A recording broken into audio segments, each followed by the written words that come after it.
Hello, everybody. I'm Jesse Waters, along with Kimberly Guilfoyle, Juan Williams, Dana Perino, and Greg Gutfeld. It's 9 o'clock in New York City, and this is The Five.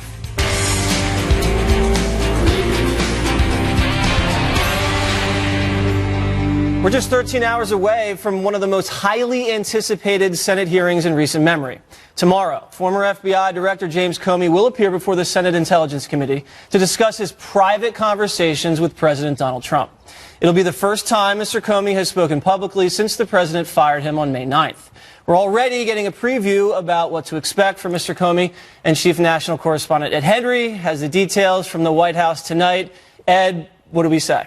Well, good evening, guys. A pretty good day for President Trump today because top intel officials testified as sort of a preamble to this on the Hill and suggested that the commander-in-chief did not improperly pressure them to interfere with this Russia probe. And the teaser we're getting of James Comey's testimony tomorrow backs up the commander-in-chief's account that the then FBI director told him several times he was not under investigation. And even when Comey will detail his February Oval Office meeting with the president, where Mr. Trump asked that he let the probe of General Michael Flynn go, Comey and top advisors did not share this with FBI agents. Comey says because, quote, we also concluded that given that it was a one-on-one conversation, there was nothing available to corroborate my account, signaling that even he admits it's a high bar to prove obstruction of justice. But even so, there could be real political damage to this president as Comey testifies about their January dinner, for example. He's going to testify, quote, a few minutes later, the president said, I need loyalty.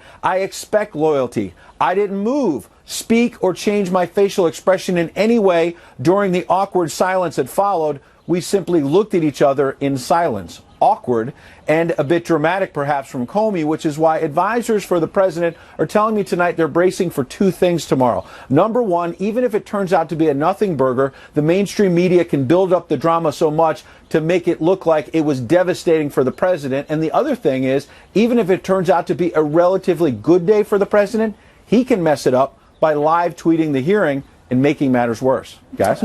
Ed, thanks a lot. You didn't know, but nothing burger is a banned phrase by Gutfeld. We're going to let it slide this time. I should have assumed that. He's got all kinds of phrases. I know you can't keep up with him. Ventilating over here. All right, I think I just popped a vessel. Kimberly, Trump's taller. attorney just came out and says the president feels totally vindicated based off of these prepared remarks that Comey is supposed to deliver. Based off these remarks, Trump might not even have to live tweet tomorrow because this is pretty good news for the president for the most part. Do you agree?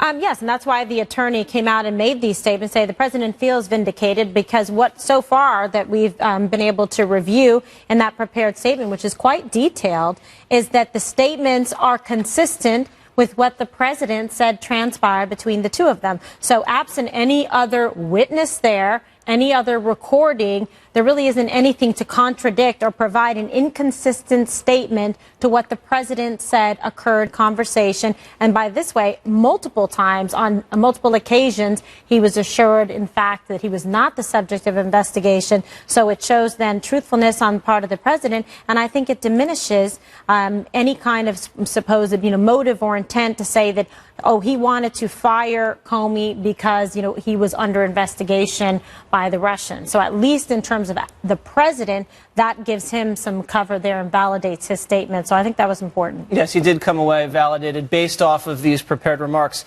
Dana, the networks and all the cables have decided they're going to go live tomorrow during this testimony. Including this Dana Perino. Oh, Dana. Yes, I'll be on in the morning. I walked right into that plug. I didn't even realize it. Even though you were insulting us at the same time. Do you think these prepared remarks take the wind out of the sails of some of this intense excitement from some of these left-wing networks? Yes, I do. And I actually think that is why Senator Burr, the Republican on the Senate committee, and Director Comey agreed to release it today. Okay. Because they don't want it to be, I think that they don't want it to be that dramatic. And I'm not going to say that word that Greg hates because I like him too much for him to pop another vessel. I do think that the Democrats' high hopes for James Comey are going to be dashed again. He's like Lucy in the football with them. However, I do think that based on the written testimony, I can understand both sides of this. I can understand the president wanting to clear his name, saying that this investigation is a cloud.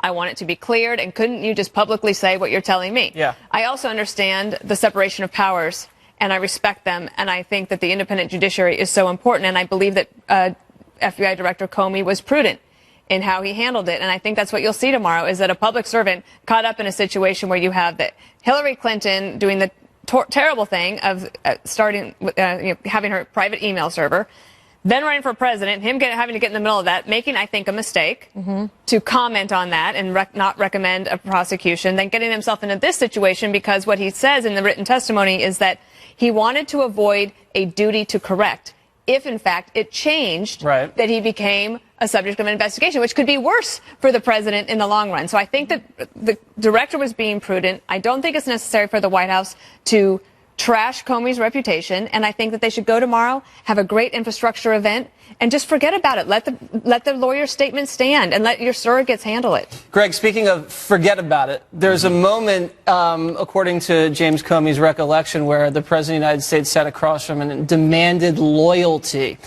Is that how people in New York talk? Is that kind of par for the course? Because Chris Christie came out and said that's how bosses around town in the city frame things. Are you buying that or not? Kind of. I think what we learned is that Trump is guilty of being Trump. Yeah. Every time something comes up that's supposed to be egregious, you find out that maybe he was inappropriate or blunt, but unlawful? No. So this is not earth-shattering. Although I really thank Comey for releasing this helpful study guide beforehand. Yeah. It's like now we can be prepared for this exam. It's like a program you get for a local musical. Like a take-home test. But the biggest loser here is CNN. Yeah. For predicting that, according to sources, Comey was going to testify that he never said Trump wasn't under investigation. I think we have it right there. Oh, really? Darn it. Fake news. So they weren't just wrong once. They're wrong 3 times because he testified 3 times. So that raises the question. Three strikes, you're out. Who was CNN's source? I think it was Kathy Griffin because she was there just hanging around. By the way, the problem with Trump being Trump is that part of it is his responsibility. But every time I was hired for a job, there was always an employee orientation day where they kind of tell you the rules. But apparently, the rule number 1, don't meet alone with the FBI. Number 2, don't demand loyalty. You did that in real estate. You did that in Queens. But you can't do it here. But the thing is, this is the mark of somebody who's not a politician. And this is what happens. Just want to add another note about this Comey memo. It's like a Golden Corral buffet. There's something for everyone. So if you don't like Trump, you can bring up the demanding loyalty thing. You could also bring up lots of other stuff that's in there. I'm sure Juan will bring it up momentarily. And then if you like Trump, you can say that Comey vindicated him on that last part and that he didn't interfere. So it's like you can look at it, and it's amazing when you look at how other people in the media are going, oh, my God, impeachment. And then everybody else is like going, nah. There's nothing there. There's no legal basis. Don't say what it is. Okay. It's a nothing taco. Nothing taco. I'm not interested in a nothing taco, as you know. I don't know. We're going to leave that one I want alone. to eat a real taco. Oh, okay. Juan, Jonathan Turley, who's a well-respected legal eagle, said that although some of these comments by President Trump were maybe not mature, there was nothing criminal about them.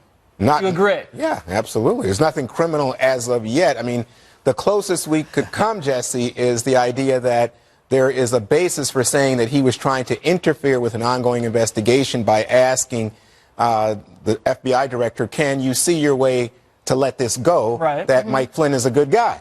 But the question then becomes one of intent, and for people like Turley, that is the measuring stick. And can you prove that the president had intent to block or interfere with an ongoing federal investigation? That's a very high bar. It's a very high bar, and as he said, and I think Kimberly said this, that given that there is no independent corroboration, or maybe Ed Henry said, how are you going to prove that? I will say this, it's very interesting to me that we've had a story out indicating that President Trump was asked by Attorney General Sessions, do you want my resignation? And the reason for this apparently is that President Trump was upset with his decision to recuse himself from the Russia probe. And then we have also the news that FBI Director Mueller went to the Attorney General and said, you know what, I'm uncomfortable being with this president. I feel like he's trying to... Being alone. Yes, being in alone. order to preserve the independence of the judiciary is what he was hoping Yeah, for. and it preserved the independence and integrity of the investigation. So this would indicate that he did feel to some extent that this guy was after something. He says, in fact, in one of the conversations, that the president told him, I'm trying to lift this cloud, which I've told us the New York business term, right? I'm trying to lift this cloud. Can you help me, right? We'll talk about in the next segment more conversations with intelligence community officials. But today they got in trouble because they won't even say. They wouldn't say it in public session. Right, and they said they'd say it in private session because they don't want to say these things in front of a worldwide audience, and that makes perfect sense. In New York, lifting a cloud is smoking a joint. Really? Yeah. How would you know, Greg? I watched it. Self-appointed expert. But I think what's important here is that there isn't any time that Comey thought that the president was trying to get him to stop an investigation, was in any way colluding, was in any way obstructing justice. So you don't have that there. So how are you going to prove that? You're going to just imagine it because the person who was in the room that was the subject of that discussion and that conversation is telling you that it wasn't problematic, that it didn't rise to the level, because straight shooter Comey, if it was, then he would have had to report it and actually make it the subject of an investigation and say that this is something that was improper. So the most he goes, as the farthest that he goes, is saying that it was very concerning. That was it. But never did he feel that this was something that he had to do or was compelled, to do. And when you hear President Trump talking about, expecting, that's who he is. Anybody who knows him, loyalty is a big thing to him. Right. That's his deal. That's the way he rolls. That's his thing. Comey also gave you a further insight, which backs up what Greg says, which is, this is a man, I think, that didn't quite understand what was appropriate to discuss with the FBI director. I agree. But that does not show any kind of, specific intent to commit a crime or do anything. He's saying, I don't think that this is a president or a man that actually quite kind of knew the ropes as to how we do things around here. But I would just add... Can I just say something? So he's been the CEO of a private company for a long time. I just don't think that necessarily excuses not understanding basic rules of the road when it comes to government and separation of powers. When you work for the government and when you're the head of the government, you pledge your loyalty to the United States of America, not to any one man. And that is just a fundamental principle of America. That's not something that you have to learn during the transition. That's just something that the founding fathers put that in the Constitution for a reason. But I wouldn't, I gotta say, but I don't think I would know that. If I ran for, honestly, if I ran for president, I would be treating it just like everything else I did. If I thought that somebody was like, after me, I go, dude, why are you doing this? Can you, lighten up? I think that's how New Yorkers talk to New Yorkers. If President Obama had done that, boy, you would be and the excuse was, well, he's new to the Senate. Yeah, he hasn't really believe me, they did use that excuse. But I also think President Obama assumed that a lot. Eric Holder had his back. Right. Wait, Sessions is a long-time leading supporter, early supporter of President Trump. But I think, just to pick up on what Dana was saying, I think what we're seeing here is a president who feels very isolated, nobody he can trust. He can't trust Jeff Sessions? Wow. And the second thing is he just doesn't have, I think everybody at the table said this tonight, he doesn't have a sense of how you have a responsibility bigger than loyalty when you're the president of the United States. I think he's very loyal to the country, and I think that's why people put him in office. And he has a core group that he trusts, I think, that's around him. That's right. It's Jared. It's Jared. Coming up, the nation's top intelligence officials appeared on Capitol Hill today, where they had some surprising things to say about the Russia investigation. Details ahead.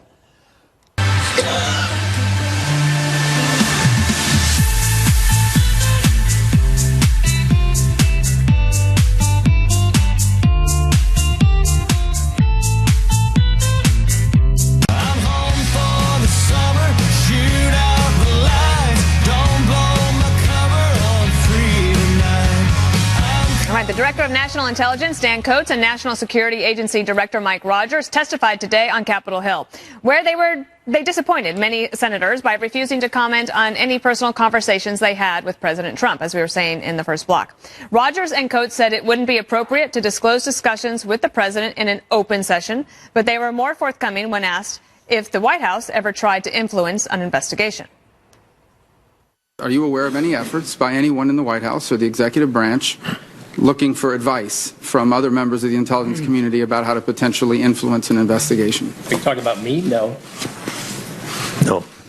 Has anyone ever come forward and said, I just got a call from someone at the White House asking me what is the best way to influence someone on an investigation? I've never received anything. I have no direct knowledge of such a call.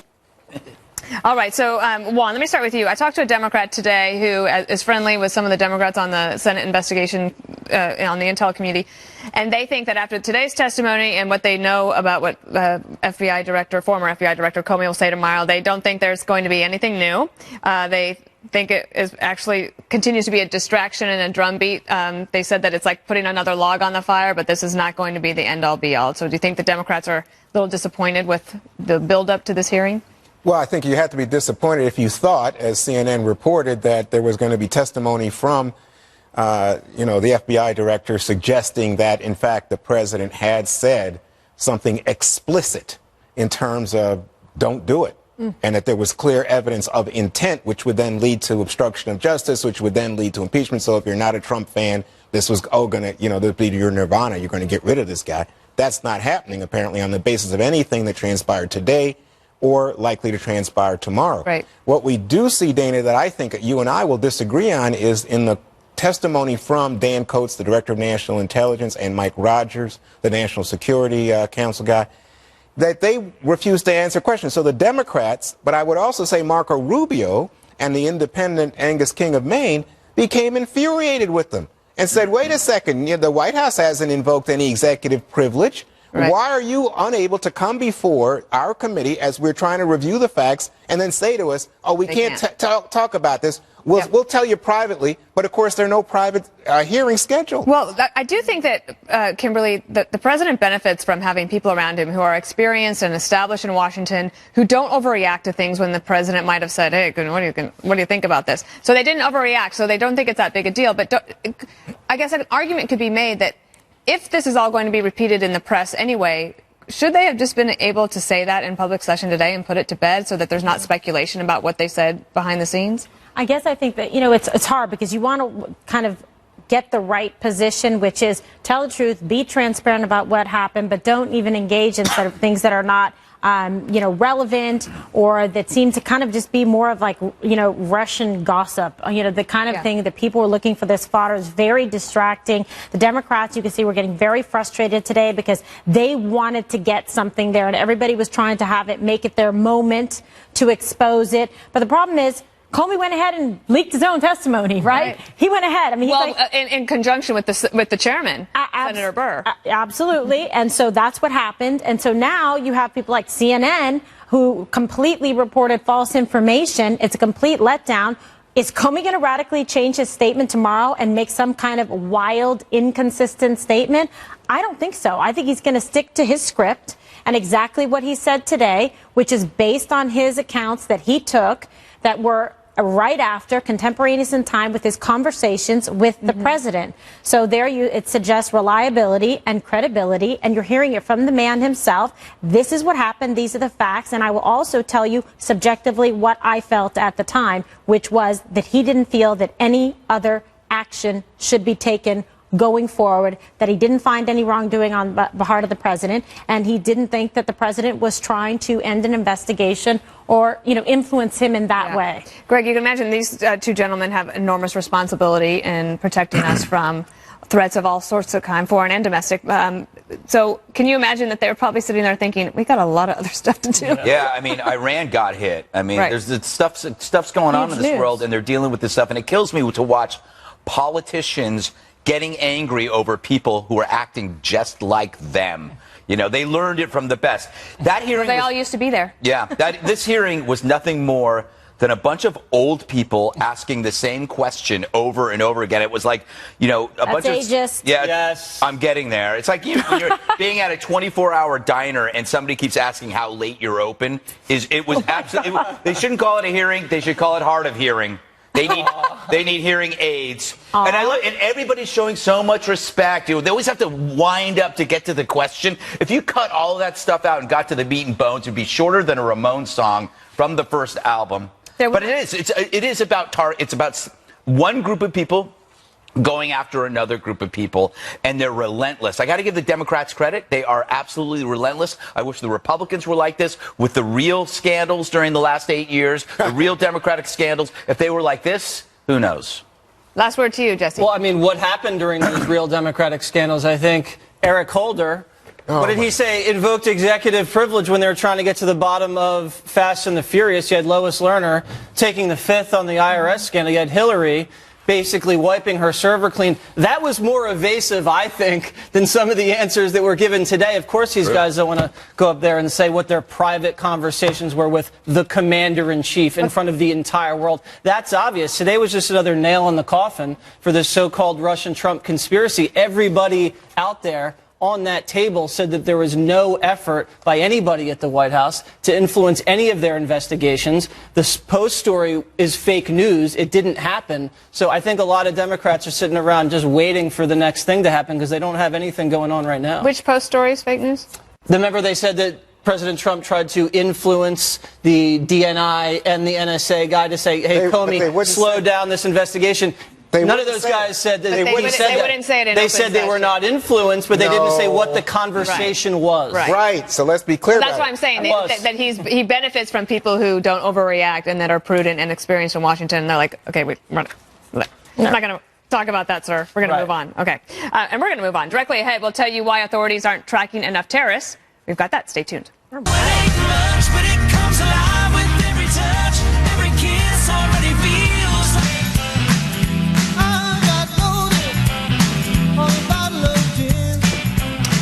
Today's hearing was supposed to be about surveillance. Since they didn't get around to it, I will. The civil liberties faction who hate surveillance operate on a lie that security infringes on freedom.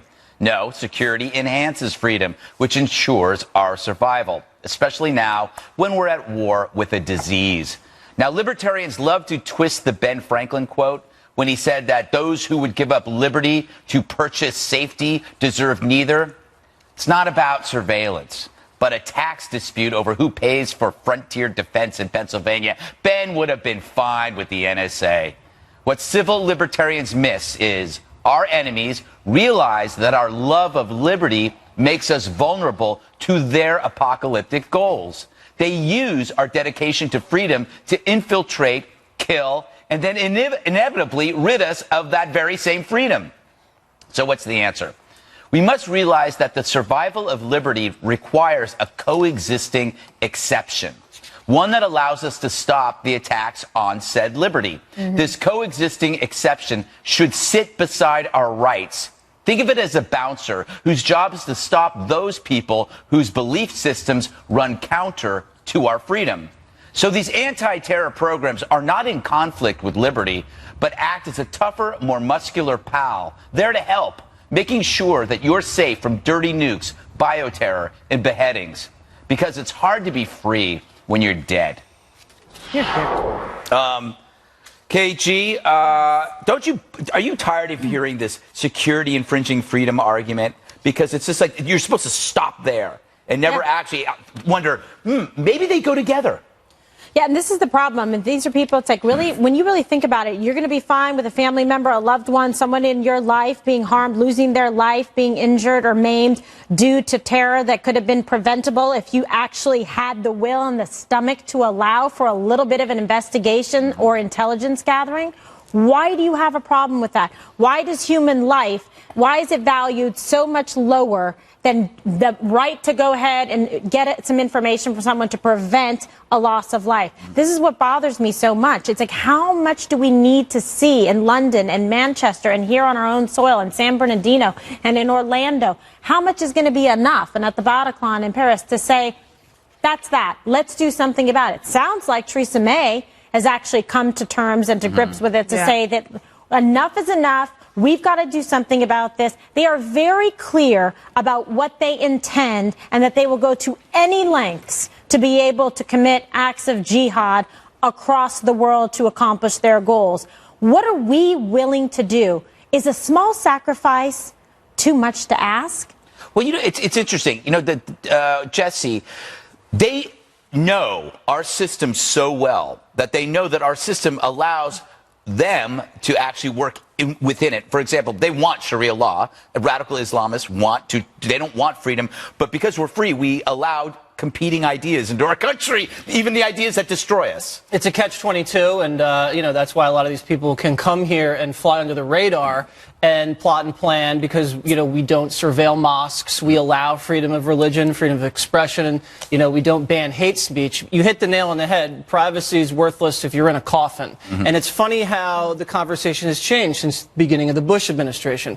When the initial surveillance program was unveiled, or reported, I think it was the New York Times broke that story. Yep. It was huge news, and civil libertarians were furious, and there was protests on the street, and President Bush was a tyrant who was shredding the Constitution. Then President Obama expanded the program. Trump is now reauthorizing the program. Trump might have been the victim of some of the abuses of the program. Yeah. So I think right now, when the threat changes, you have to change the tools in your toolbox, and that's what we're doing, and I think that's just smart. Dana, they even in the hearing, there was one point when they said that the programs they were talking about saved countless lives internationally. It wasn't just about when people say, "Oh, you don't have to worry about America." There haven't been people coming from this country or that country since 1975. We're safe, but these programs actually have extended people's lives, saved lives internationally. Right, because the monitoring happens between calls that are or emails from overseas into the United States or vice versa, and so we are able to share with our partners if we are able, if we have good relationships, an ability to protect people or disrupt plots, and that's something that you don't want them to say in open session, right? Because we don't want them to know how we do it. But that's why, like what Ed Snowden did was so damaging, because as Jesse was saying, the terrorist threats. They evolve with the technology, and so we have to as well. That doesn't mean that we have to give up our civil liberties, but we have to be honest about what we are willing to accept. And so President Trump is actually calling for the reauthorization of, it's called the 702 program. Yeah. And I think that it would be good to have the debate and then make all of these members of Congress vote on it before the August recess. What do you think, Juan? Is the 702 collection valuable? Well, I was just thinking, why can't Greg and I talk about climate change? Why can't we have a big blow-up on this show?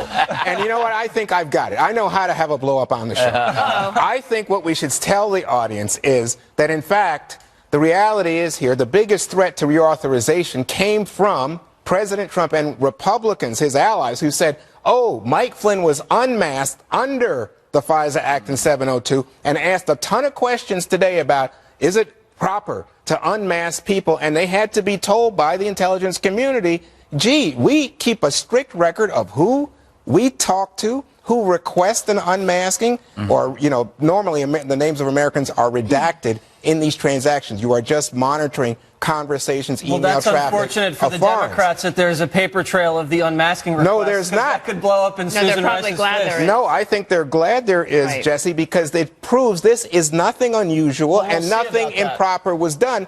But I would say to you that this is the threat, that somehow they have politicized this issue, and not in the way that you described, Greg, but they politicized it to be somehow an attack on President Trump, and that's never been what it's about. All right. Interesting debate. I'm going to resist the blow-up that you so badly wanted. I think you should feel a little chill in the air. I am. I'm very cold. Global cooling. I took a cough drop, so I'm not coughing anymore. America. Ahead, a trash Trump tour abroad, headlined by President Obama, Vice President Biden, and former Intel Chief James Clapper. Next.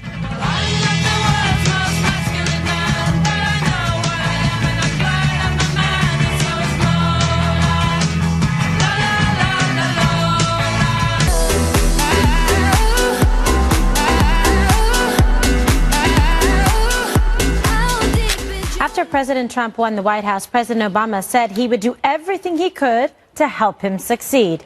Sadly, he hasn't honored that pledge. He was back out again, trashing his successor while abroad, and his vice president and former intelligence chief piled on from overseas. In Paris, we came together around the most ambitious agreement in history to fight climate change. An agreement that, even with the temporary absence of American leadership, will still give our children a fighting chance. The United States has had moments of turning inward in the past, but we've always overcome them, just as we will overcome this. I think,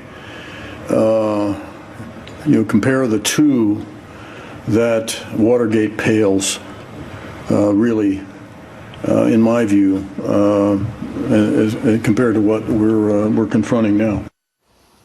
It's tough, Dana. Well, especially on that last one with Clapper. I mean, I think one of the things you can do if you find yourself in a situation you could ask a question like that, you could say in front of an international audience something that is true, which is there are 2 investigations that are underway, or maybe 3 with the House, but there's a special counsel. Bob Mueller is running one, and then you have the Senate Intel Committee. Those are bipartisan investigations. I'll refrain to comment until then and then speak about whatever you're there to speak about. I know it's hard when you get asked questions like that, but I do think that there's a way to try to avoid it.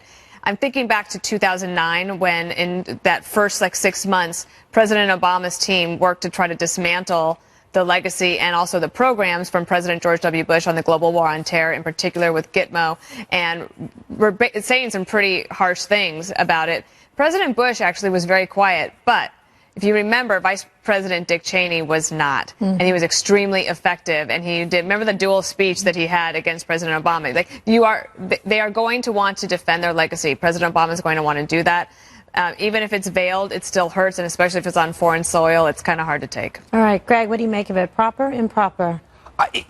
And was it expected? I don't know. I'm trying to think, has there ever been any topic that has warranted and caused more conversation in our modern lifetimes than Donald Trump? I'm even thinking, not even the weather. People talk about Trump as though it is a separate weather event. Wherever you go, people go, so how's the Trump over there? Oh, man, it's pretty strong. Yeah, we had a lot of Trump last night. It was, we had to dig it out. We had to shovel the Trump out of our driveway.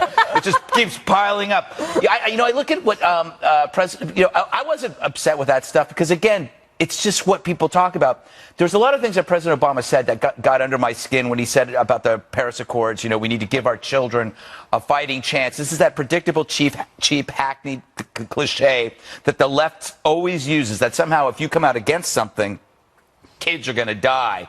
But if you know and you look at the Paris Accords, that actually that would be more harmful to children because it's diverting trillions and trillions of dollars away from clean water, cleaner air, all sorts of causes that could use that money that goes to a boondoggle that will have almost negligible effect on the climate over 100 years. So actually, if you vote against or you're against the Paris Accord, you are trying to give children a fighting chance. And if you're for the Paris Accord, you want children to die. See, how do you feel? That feels really bad, doesn't it? I think it feels really bad. I think a vessel's going to burst. No, but I'm just using your toolbox. No, you're not, because I'm going to tell you. Used by tools. Yeah, all you want to do is pretend it doesn't exist. Tools. Doesn't exist. But anyway, let's move on. No, facts exist, Juan. I'm waiting for one for you. Facts do exist. I'll give you 20 seconds to give me a fact. How about this? 5 of the last 6 years, the warmest in human history. Okay, margin of error. Margin of error. But let me just say, in response to Ms. Perino. Not even summer yet. Wait a second. What happens when Jim Clapper says, oh, you know what? The president says the people in the Intelligence Committee and community are Nazis. That's pretty strong language coming from the president. Or when he fires the FBI The left's never called anybody Nazis. He started that trend. This is the president, Greg. And then, so for Jim Clapper to say this is pretty big. I know. Well, Jim Clapper also just said the other day that there was no evidence of any collusion between Trump and the Russians, and now he says it's Watergate, so get your story straight, Clapper. When you are going after American institutions. Okay, but that doesn't have anything to do with the testimony he gave about no evidence of no collusion. Let me just finish. I think President Obama, obviously, a little upset because his library is going to be empty in Chicago after President Trump's through dismantling his legacy. No Obamacare, no Paris. The only thing left is the Iran deal. No one wants to visit that wing. Well, that's bad. He also says the future belongs to strong men. I think he meant straw men, because that's the only thing the guy talks about. And then you have, Biden's out there saying, we're looking inward. We need to be more engaged. Biden was the one that pulled out of Iraq, let Syria unravel, and then didn't protect our allies in Ukraine when Russia took over. You worried about Biden running, Jesse? Yeah. Biden's 2020. But that's an effective argument. I'm impressed. That's true. I know he practiced that all night and he ate his pepperoni pizza. 2 slices. Good boy. All right. Straight ahead. Full-blown Trump derangement syndrome, and not just on the set, but from some Democrats today. Details after this quick break. Whether it's climate change, sanctuary cities, or the travel ban, Democrats have been vehemently opposing President Trump at nearly every turn. But that hasn't been enough for Democratic Congressman Al Green of Texas. He wants to take things to the next level. I have engaged in the process of drafting articles of impeachment. My articles of impeachment are being reviewed. And at some point, if no one else does, I will file articles of impeachment to impeach President Donald J. Trump for obstruction of justice. So you have Green joined behind him there by Brad Sherman, congressman from California, Kimberly. Yes. And the argument is that by trying to get Comey to lay off of Mike Flynn, there's the basis for a charge of obstruction of justice. Yeah, well, that's laughable. So he can take his articles of impeachment and help me with my wee-wee pad for my dog and line it with that, because it ain't going anywhere. There is no evidence whatsoever to support that. They have overpromised and already underdelivered. There's not going to be an impeachment of President Trump. There is no evidence to show any collusion, any obstruction of justice, anything of the sort. And it's a big problem, because now what are the Democrats going to do?